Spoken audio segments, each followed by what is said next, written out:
we're going back to the HPLC lecture, which I had to stop so that we don't mess up Gary's schedule.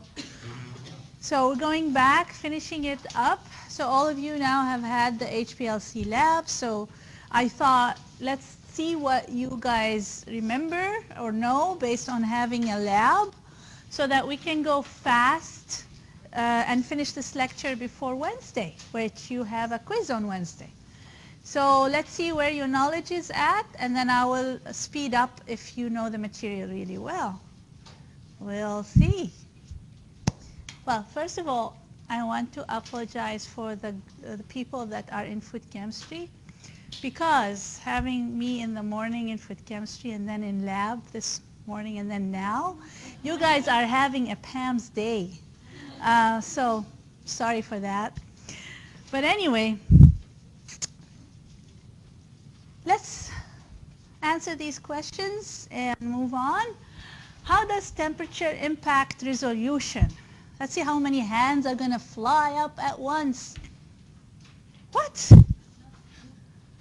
Okay, Megan. So the temperature is too high, then everything will go really fast, and then you won't get high concentration. But if the temperature is too low, then you just go too slowly, and then you get diffusion.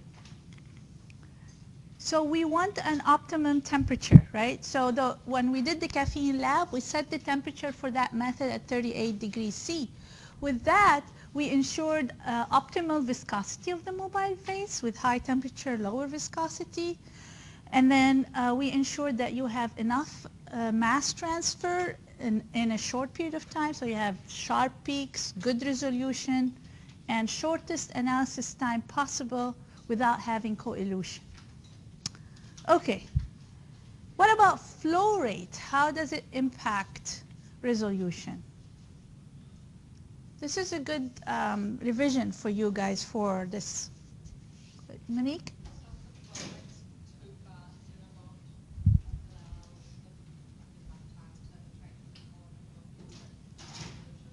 Okay.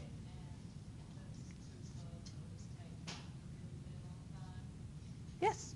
That's very good. So if it's too fast, again, there is an optimum flow rate. And remember your resolution equation, or the height equivalent of theoretical plate. So the height equivalent of theoretical plate has the flow rate as a factor in it.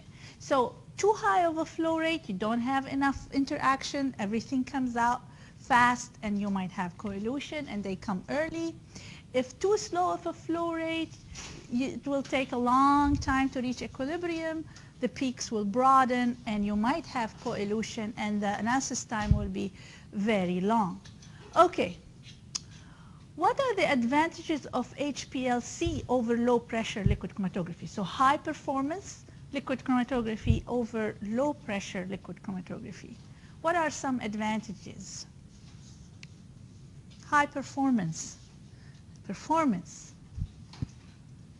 efficiency, speed, resolution, due to a well-packed stationary phase in a column where you do not have a lot of space for the solute to go in and out and stay longer on the column. So you have really nice sharp peak and very good resolution, fast analysis time, reusable columns, and you don't pack your columns yourself, you purchase them.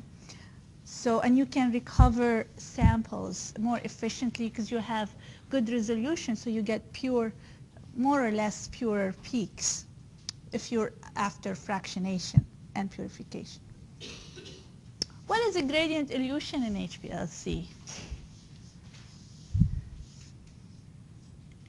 Claire. So that concentration of the mobile phase changes throughout the time of elution? Yes, so we're changing the strength of the mobile phase. By changing the strength, it means you're changing the composition of the mobile phase. And for every chromatography, how you change the composition is different. So if it's reverse phase, you increase the organic solvent. That's how you increase the strength. If it is a normal phase, you increase water, decrease solvent concentration or organic solvent concentration. If it is an ion exchange, you change the pH, you change the salt. So depending on the chromatography, you would change the composition accordingly. So it's not always in one direction. So it's not always increasing the organic phase. So you have to consider the mode of separation. Okay. How does the packing and thickness of the stationary phase impact resolution? Brad? Impact uniformity of like the flow paths. Yes, impact the packing. So if you have large particles versus small particles, so if you have large particles, you have multiple flow paths, you'll have high eddy diffusion. So your resolution will be poor. So small particle size, well packed, you will have a small eddy diffusion factor, so you have better resolution. Thickness of the stationary phase impacts the mass transfer, the C in that equation of the height equivalent of theoretical plate. Let me demonstrate. So if you have a capillary column, whether it is in chromatography GC or HPLC, you do have capillary columns in HPLC as well. Capillary column, they are hollow. So you have stationary phase on the sides, and then the mobile phase goes through like that. So you really have a very thin layer of stationary phase. When you have very thin layer, your solute doesn't have much space to go through. So you will reach equilibrium really, really fast. So by doing so, you will have really sharp peaks, okay? But if you have a thick or a packed column where your stationary phase is packed throughout the column, so this means there is lots of, room and pores, your sample or solutes go through the pores and interact and longitudinal diffusion, and you reach equilibrium in a longer period of time. So the C factor will be large in that height equivalent theoretical plate equation. So your resolution will be poorer than when you have a thin stationary phase.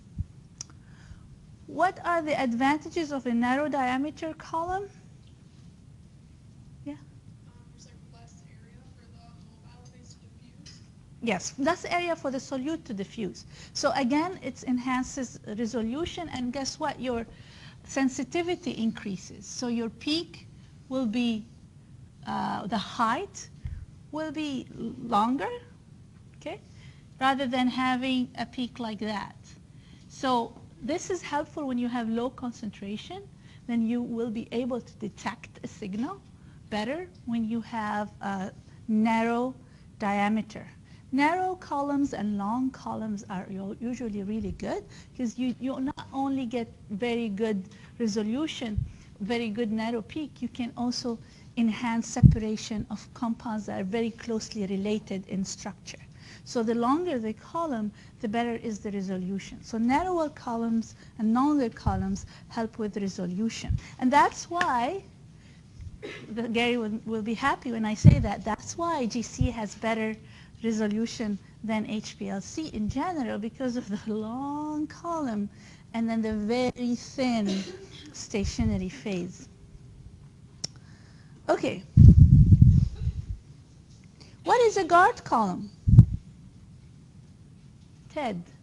Put it on in front of the HPLC column, so if there's any impurities there that would go in the column, they go into the guard column, and they don't actually make it to the HPLC, so basically preserves it for longer.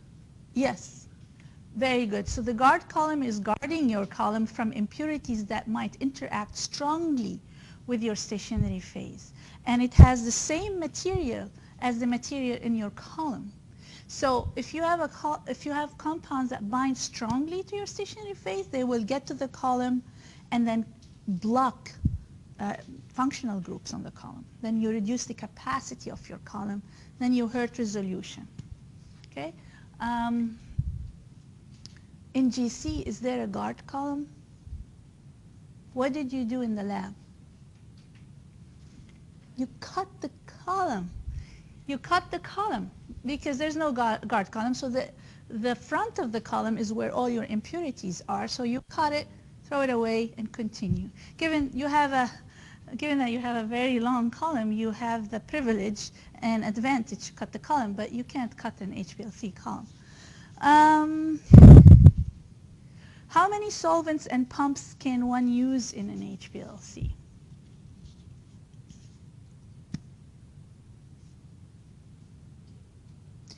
Well, the one that we have in the lab, 2, but you can have 3 pumps or 4 pumps or even 4 solvents and 2 pumps. So you can have quaternary system, tertiary system, or binary system, or 1 pump and 1 mobile phase in case of isokinetic elution. So sometimes when you have 4 pumps or at least 4 solvents, you can have a lot of input in terms of enhancing resolution, because you can change so many different things, composition of your mobile phase, so many different components that can be changed that will enhance resolution of compounds that are very closely related. So oftentimes when you are trying to purify as much as you can and separate as much as you can, you want to use these kind of systems that have multiple solvents. Okay, so this kind of summarizes a lot of what remains in this lecture. You all know the components now, so I'm not going to spend time on that. You've seen it in the lab. You know that you have your reservoir for solvent, the pump, the injector, column, and then detector and data analysis. After detection, either go to the waste or you can collect it and do further analysis on it. You've seen this, the pump, constant pressure or constant volume. You can regulate it through a software. You've all seen how we do that, where you set a flow rate, certain amount of volume per unit time. And you have 2 systems. You only saw one system in the lab, which is the high pressure mixing. The other one is low pressure mixing. Sometimes you have only 1 pump. If you have 1 pump and 2 solvents, they get pumped out by the pump, but they get mixed before you get to the pump. Whereas high pressure mixing, each pump will withdraw a certain amount of solvent and they get mixed after they pass through the pump under pressure. Mixing under pressure helps with getting a homogeneous mobile phase. And we talked in the lab about why it's important to have a homogeneous mobile phase, because if not, once the solvent reaches the detector, if it has acetonitrile, for example, and it's not mixed homogeneously, you get a very spiky baseline because acetonitrile does absorb UV light. So high pressure mixing helps with eliminating that. So injectors, we saw 2 types in the lab. We have the auto injector with trays. You put your sample in and the needle automatically withdraws sample after rinsing itself before and after injection. And then there's the manual injector where a person manually acts as that needle, injecting the sample. Because stability could be a factor, you tend to have a cooler, like you've seen in the lab, to maintain cold temperature if you're running overnight. And it helps with time efficiency. You don't have to be there. You plug in all your samples, run a sequence overnight, come the following day, obtain your data. And as you've seen in the lab, there's not much we do with the instrument. If the instrument is functioning well, and sometimes it doesn't, but when it's functioning well, you just program the software and leave, which is very convenient.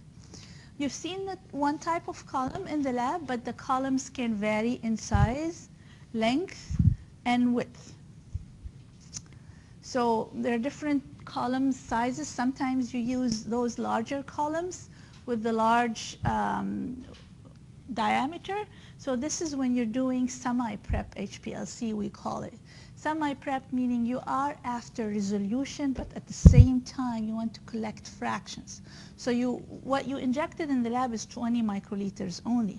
But let's say you want to collect a compound and take it to NMR on it. You really need milligrams of that compound.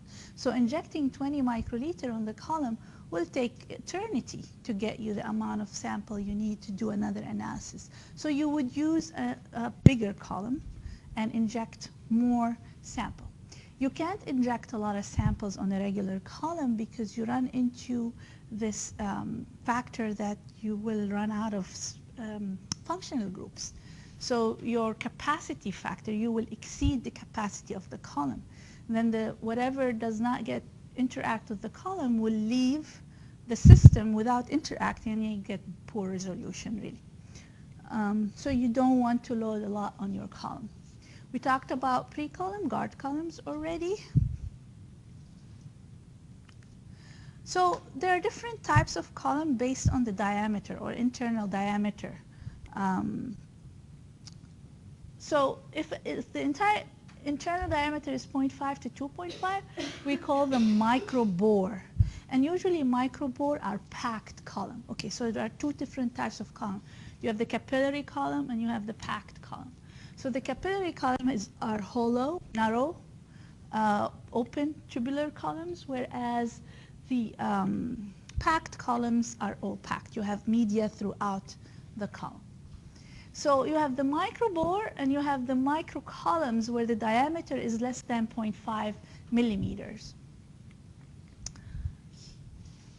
So the packed microbore and the microcolumn contain very small particle size packing material, but the microcolumn and the capillary column are often used as ultra high performance HPLC. Why we call it ultra? First of all, it generates very high pressure, the capillary and the microcolumn, very high pressure, and also you get very good resolution and very short analysis time. Because of very short analysis time and very good resolution, it's called ultra HPLC.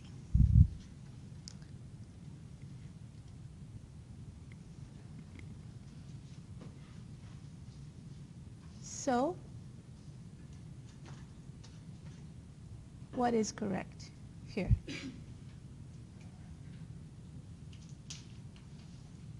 Okay? Huh? A and C. Is that just that correct? Is that correct? Yes, all of the above, because we talked about this middle one here, the increased peak height, enhanced detection sensitivity. So you have this height versus this height, and if you have a very small concentration, if you have a good significant height, you can detect it. If you have small height, it would be below the threshold of detection. So you will enhance sensitivity if you have increased peak height.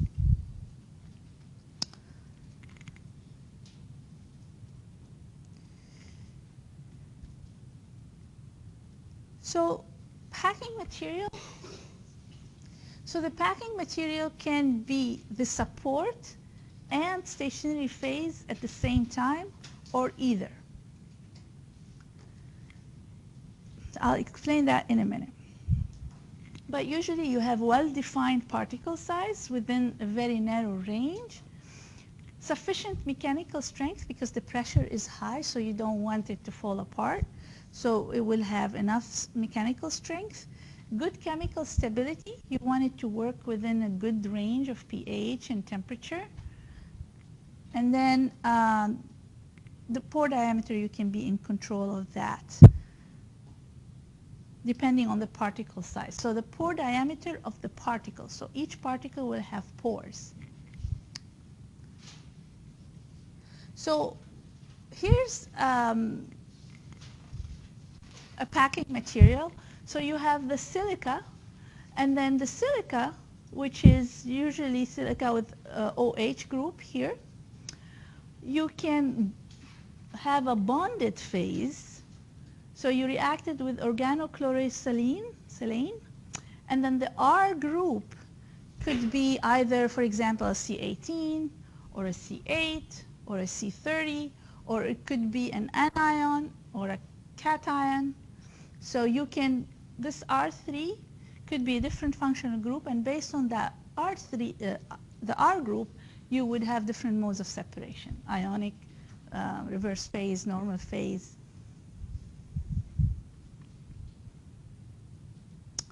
So pellicular packing material is when you have an inert core that does not interact with your material. What's interacting with the material is the thin surface of a coating material that you would have around the inner core.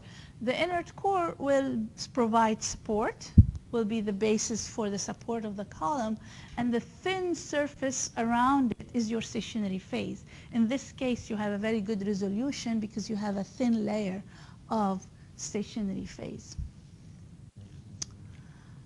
And again, in the stationary phase, you can have groups that can be ion exchange groups or reverse phase groups or normal phase groups.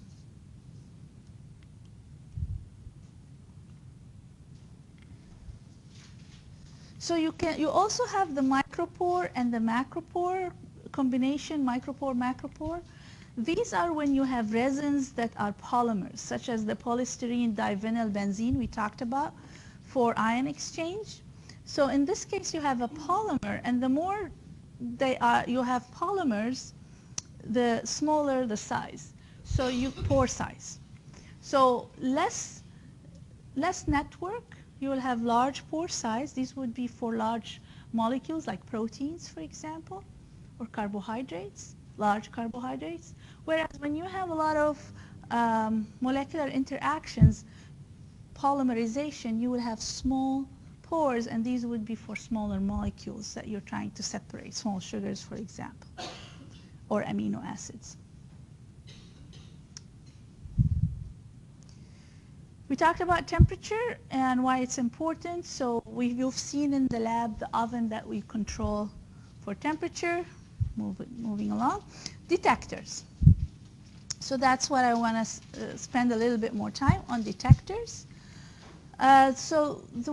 What we did in the lab, we looked at two types of detectors, UV vis and variable wavelength detector and photodiode array detector. So the variable wavelength detector, we talked about having two different lamps, deuterium for UV and tungsten for visible light. So the variable wavelength detector, you have a monochromator that would select one wavelength to pass through your sample. So basically you'll have a grating system.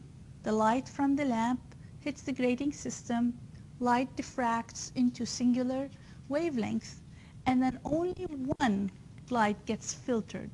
One wavelength gets filtered through and hits your sample, and then an absorption occurs at a particular wavelength. For example, caffeine absorbed maximum at 272 nanometer.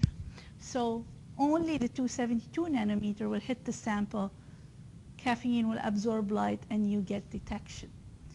So you select the appropriate wavelength, or in other words, your lambda max, which is the wavelength at which you have maximum absorption.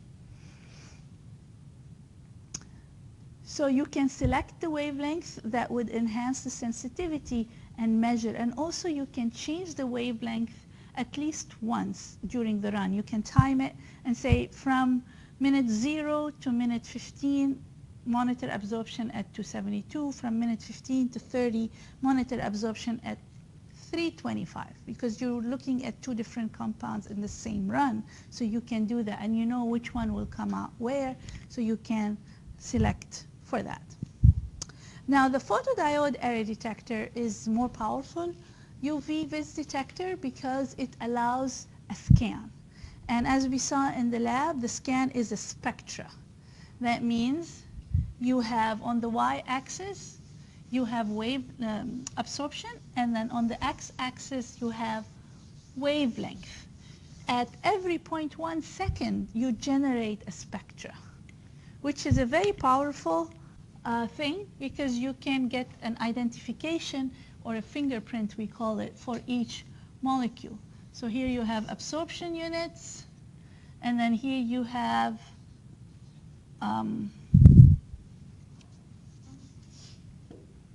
nanometers for wavelength or lambda wavelength. So at every 0.1 second, you get a reading. So you get absorption over, let's say here's 200 to 400. We're talking about UV light. So in caffeine, we got this kind of shape. And here it was 272 nanometers. Okay? Another compound might look like that. 385 or whatever. So every compound will absorb a different wavelength and have a lambda max. And you can get this fingerprint for every compound. We did see limitations, and we talked about that in lab, because if they share the same aromatic component, then you won't be able to differentiate them, and we talked about that. But this is the power of a PDA, because in photodiode array detector, the light, singular wavelengths, all of the different wavelengths from 200 to 400 are hitting the sample, and you get absorption at different wavelengths. Unlike the variable detector, you have to select one wavelength. So that is a very powerful tool where you can get wavelength, time, and absorption data. So, and we saw how we were able to see coelution with the caffeine in the decaf coffee. So with the decaf coffee peak, something else was coming out with it, and the PDA showed us that it wasn't a pure peak. It showed us multiple lambda max. So here's an example, this one peak that comes out, the chromatogram, you don't see a peak underneath it. You just see it as one peak. But when you look at the spectra, absorption or intensity over wavelength, you see multiple absorption at different wavelengths with lambda max that is different between the two. So you can say, well, there is coelution of pyrene and an impurity, whereas here you think it's only pyrene and you overestimate your pyrene if you don't have a PDA.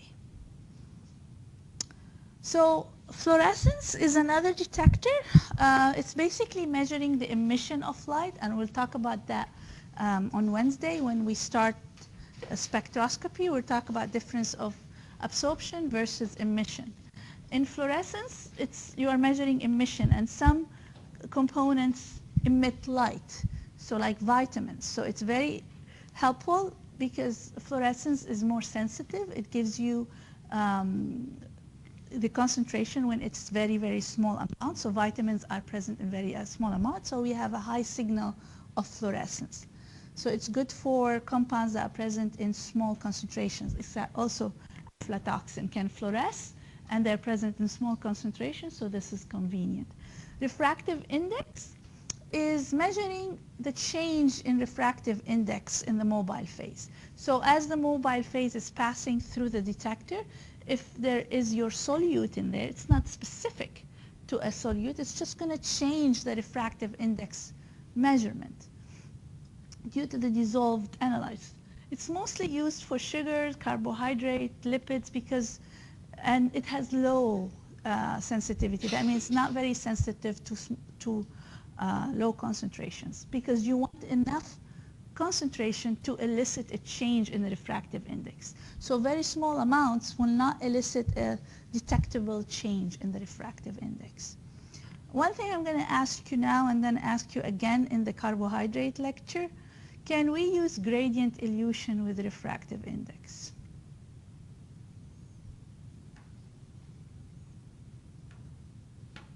Think about it. And I'll wait until you figure it out.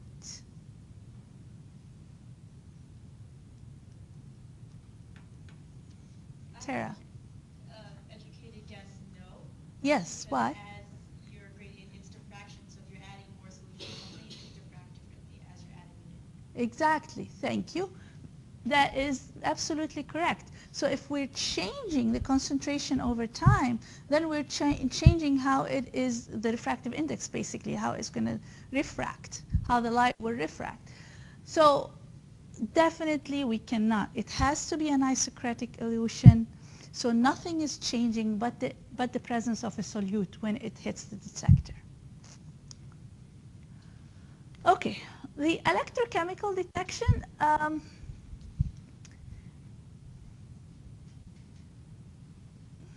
Okay, I don't know why it looks like that.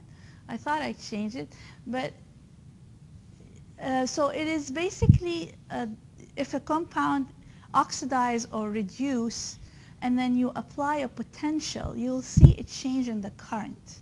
So the reduced or oxidized compound, like phenolic compounds, can be analyzed using this kind of detector. You will get a change in current when you apply a voltage. So it is used to be called pulse amperometric detector, but Claire discovered that it's no longer, right? Remember when you told me in the carbohydrate chapter? So it is called now electrochemical detector. It used to be called amperometric because it has to do with the change in current when you apply voltage. Or it can be based on measuring conductivity between two electrodes. So when your charged compounds, say organic acids or salts, go through, then you can measure conductivity. So the conductivity is mostly for charged molecules, so it is linked to ion exchange. So you can do organic acids, for example, with that. The other one, the electrochemical detector, is specific for oxidation reduction of a compound. So if a compound oxidizes or gets reduced, then it's better to have base it off of the current changes upon applying a potential. Light scattering, this is, we call it a universal detector. Like in GC, you have the thermal conductivity detector in GC is universal detector. In HPLC, light scattering is a universal detector because here again it's not bound to any characteristic, neither conductivity or refractive index or absorption or fluorescence or electrochemical, none of that. You have a light source and then your solvent gets into the compartment where you have a light source, and then the solvent evaporates, and what is left on the light source are particulates from your solutes, and they are going to scatter light. Okay? The more particulates you have, the more light is going to be scattered, and that's the relationship, how much scattered light is compared to the concentration. So it is specifically for non-volatile compounds because you are applying heat to evaporate the solvent, so you don't want to evaporate your compound.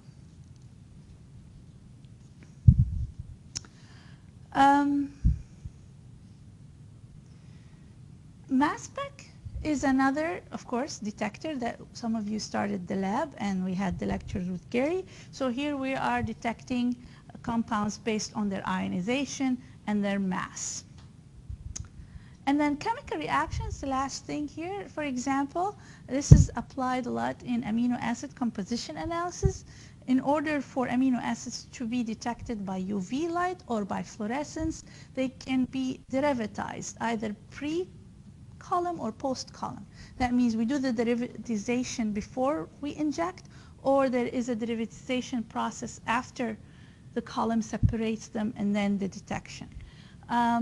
So you can use ninhydrin, for example, for UV, or OPA for fluorescence. Ninhydrin for absorption, OPA for fluorescence.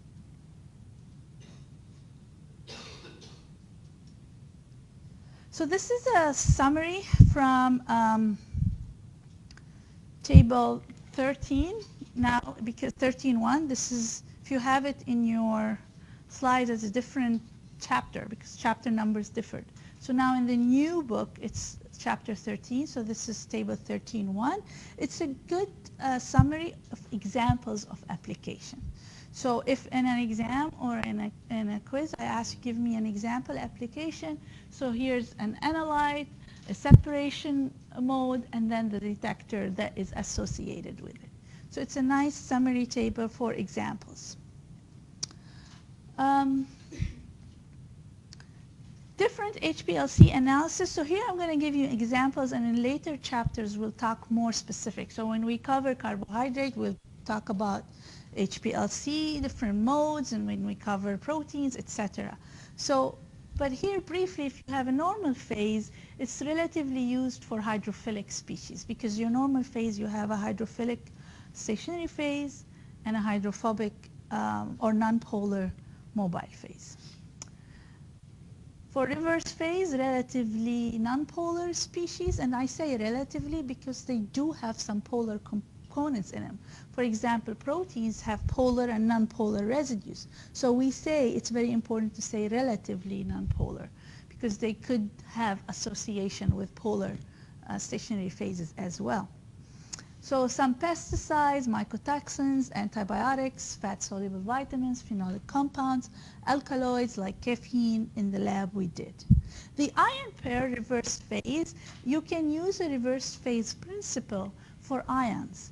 But in the mobile phase or in the sample solution, you put ions to pair and cover the charges basically, so that your charged molecule is no longer charged and can interact with the column via hydrophobic interaction or nonpolar interactions. So that's what ion pair. You're pairing ions to neutralize them so that they can interact with your mobile phase, with your, stationary phase. So here are a couple of applications just to demonstrate. Oh, I did not update. This should be 13.4. Analysis of vitamin B6 with reverse phase, and then bran components or fiber components with normal phase. Ion exchange for charged groups, amino acid, proteins. You can also make carbohydrate carry charge at alkaline conditions. So if you put a carbohydrate in an alkaline condition, it will give you a proton, become negatively charged. This is, carbohydrates are known as weak acids, very weak acid. You can't charge them at high pH. So different compounds that are charged, you can use ion exchange. Size exclusion is not commonly used with HPLC. It's mostly used as an LC preparatory step. So, but sometimes you apply HPLC with size exclusion to determine molecular weight. So it does happen, and it's mostly used for proteins, starch molecules, amylose, amylopectin, and then some hydrocolloids as well. Affinity is used to, it's very specific interactions, so it's used to separate glycoproteins, enzymes, antigens, the antigens or allergens, and then also mycotoxins. Here are some examples. I'm not going to spend time. Here's what I want to spend some time. This is something that I would like you to think about now. Pull out a piece of paper for a +2 and answer the following questions. Ben.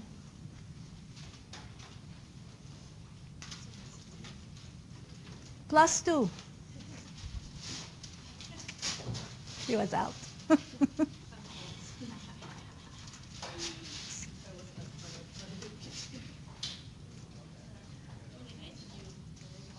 Yeah? Next time I'll bring water. One time I did bring squirty water. I should do that.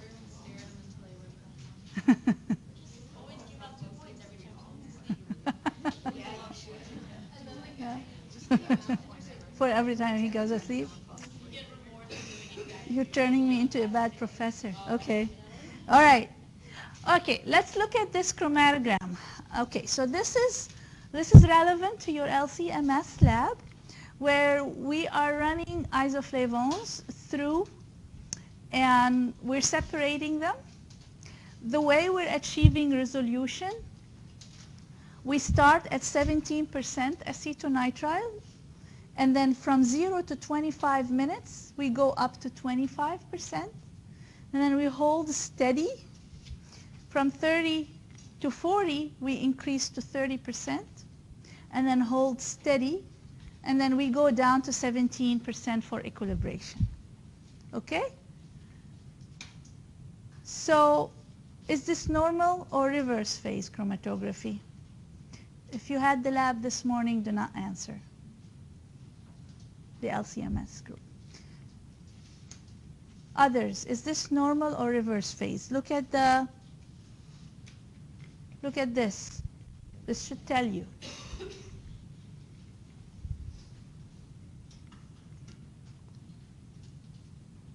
Yes, Riley. It's reverse phase. How did you find that out?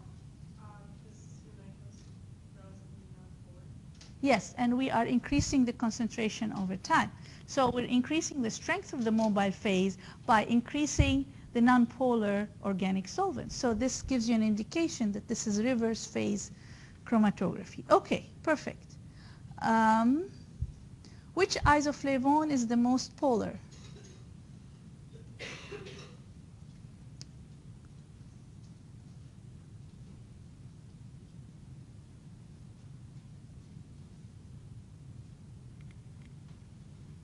Okay, Billy?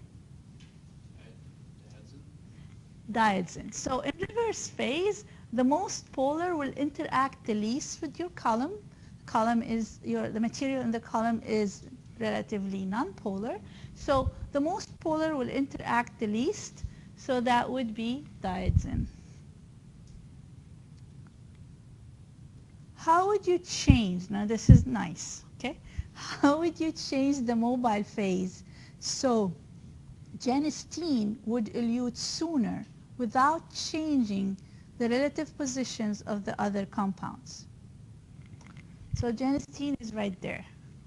So the question is asking you, how do we make it come sooner without changing any of this, the times for any of this? Sophia? So at about like 35 to 40 minutes, you would decrease your mobile phase concentration. Decrease it more? Decrease what in the mobile phase? Acetonitrile. You were correct until that point. What's happening? We are increasing the acetonitrile. We are increasing them so we let those that are interacting the most with the column to come out, right? So you got it, right? Yeah. So you do what? You increase the concentration more. So instead of getting it to 30%, you can bring it up to 50%. Who cares? Because these are out now. So if you bring it up to 50%, this will come out sooner and not want to interact with the column anymore because the environment outside the column is very attractive. What would happen if you keep an isocratic elution mode at 17%? So we're starting with 17. Let's say we just kept it at 17 the whole time. What will happen, Brad? It would take a very long time to get those very nonpolar molecules out. Yes. This is a 60-minute run. It might take 2 hours. And not only that, you might get broadening of the peaks because you will have more longitudinal diffusion. And those peaks that are close to each other might just co-elute and you'll have very broad peaks. So not only it will take a long time, we might lose resolution for those that are close to each other. So if you only say reduce time or increase time, that might not be completely correct. You have to say that the peak will broaden and that might result in co-elution of close, really related peaks. Okay, good. What would happen if we keep an isocratic elution mode at 30%? So instead of starting at 17, we took 30 and we started and kept it at 30 throughout. Tiffany? The peaks would come on, or the compounds would come on too fast, and you wouldn't really be able to identify the peaks. Very good. So they will all want to come out together. So these might co-elute, these might come out as one, this, and this one will come sooner. So everything will be pushed this direction and we lose on separation. Very good. See, this is, now you can enhance the resolution of any mixture. You know the tricks. Okay, last, I have 4 minutes. I want to go over this slide. It's also a unique thing we can do with HPLC. We can have two-dimensional separations. We can have three-dimensional separations using HPLC. Let's say I hydrolyzed a protein and I want to isolate the most bioactive or antioxidant peptide, or the peptide that is most potent in antioxidant activity. So that means I have a protein, I broke it down into small pieces, and we have a singular piece that is very potent antioxidant. So how do I separate it? If I only use size exclusion, there might be 10 peptides of the same molecular weight. If I use only ion exchange, there might be 20 peptides with the same net charge. If I use reverse phase chromatography, there might be 50 peptides that will interact the same with the nonpolar stationary phase. So I won't get purity. So what I would do, first of all, I'll start with ultrafiltration. That's a simple step because you want to remove, you know that antioxidant peptide, or you don't know, I'm telling you, antioxidant peptides are small. There will be probably at max 20 amino acids. So you want to remove everything larger than that. So you don't want to work with anything large. You just filter through a cutoff membrane, get rid of everything large, and then take the solution, the permeate, whatever passed through the membrane, and take that and start with ion exchange. So you can start by size exclusion, it doesn't matter. Start with either ion exchange or size exclusion. Let's say we started with ion exchange. We got different peaks. We selected the peaks, we collected the peaks and we ran antioxidant activity assay on each peak. Then we found that F here has the highest antioxidant activity. We took the F, we ran size exclusion chromatography. And then we got different peptides that are same charge, obviously, from the first chromatography, but they're different in size. So we took each fraction and we did antioxidant activity on each fraction. Then we found the one with the highest antioxidant activity.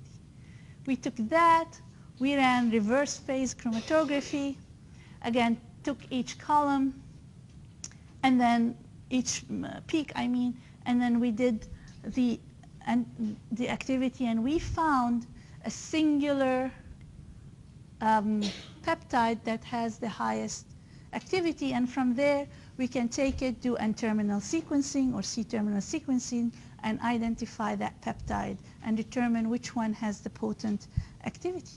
So this is an example where you use multiple dimension of HPLC, chromatography separation, to isolate and identify a certain component.